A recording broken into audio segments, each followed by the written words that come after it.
بنگال والوں اگر برا نہیں مانے تو ایک بات عرض کروں ہاتھ جوڑ کے، مسجدوں کے 2-2 کروڑ کے مینار بنانے کی بجائے کوشش کرو کہ وہ 2-2 کروڑ غریبوں پہ خرچ کرو اور ان کو مضبوط کرو۔ اگر ہماری قوم 10 سال میں مضبوط ہو گئی تو 2 نہیں بلکہ 10 کروڑ کے مینار ہم بنا سکیں گے۔ اس لیے میری گزارش ہے جلسوں کے خرچے بھی کم کرو، شادیوں کے خرچے بھی کم کرو، اور سب خرچے کم کر کے اپنی قوم کو مضبوط کرو۔ حضور علیہ السلام اسی لیے تشریف لائے تھے۔ تو دیندار بنو، مالدار بنو، اور نمبر 3 ایجوکیشن پہ بہت محنت کرو۔ کوئی بھی جاہل نہ رہے، کوئی بھی ان پڑھ نہ رہے، خوب پڑھاؤ اپنے بچوں کو۔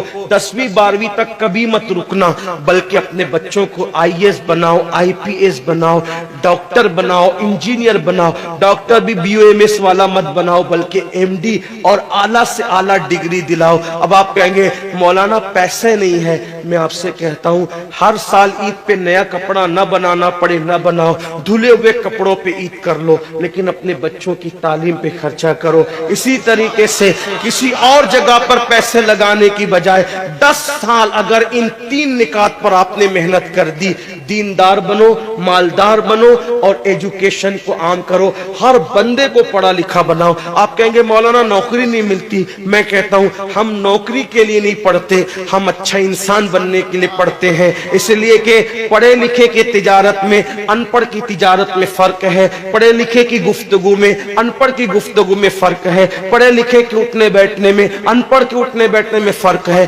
دیکھو آپ یہ نہیں کہتا ہوں کہ آپ سب ان پڑھو، لیکن ایک بات آپ سے کہتا ہوں، محفل میں پڑھے لکھوں کا انداز اور ہوتا ہے، ان پڑھ لوگوں کا انداز اور ہوتا ہے۔ کھانے میں، پینے میں، اٹھنے میں، بیٹھنے میں تعلیم کو عام کرو، دنیا بھی پڑھاؤ، آخرت بھی پڑھاؤ۔ اپنے بچوں کو اتنا علم دو کہ وہ مسلمان رہے، سچے مسلمان رہے، اور اپنی بچیوں کو بھی اتنا علم دو سچی پکی مسلمان رہے، اور اسکول، کالج، یونیورسٹی میں اعلیٰ سے اعلیٰ تعلیم دلاؤ۔ اور یاد رکھنا غربت کا بہانہ مت بناؤ۔ بیٹیا کی شادی ہوتی ہے تو لاکھوں روپے کہاں سے آتے ہیں، اور آپ سے کہتا ہوں 8 گھنٹے محنت کرنے کی بجائے 16 گھنٹے محنت کرو۔ محنت میں پیچھے مت ہٹو، اپنے بچوں کو پڑھاؤ۔ صرف 10-12 سال ہندوستان کے تمام مسلمان محنت کر کے اپنے بچوں پہ محنت کر لیں، کوشش کر لیں، کاوش کر لیں، تو دیکھنا نقشہ بدل جائے گا۔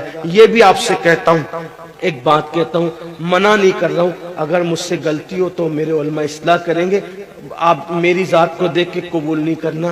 باپ کے چہلم پر 40 دیگ پکانے کی بجائے 1 دیگ پکاؤ، ان 40 دیگوں کا خرچہ بچا کر کسی بچے کی تعلیم پر اپنے باپ کے ایصال ثواب کے لیے خرچہ کر دو۔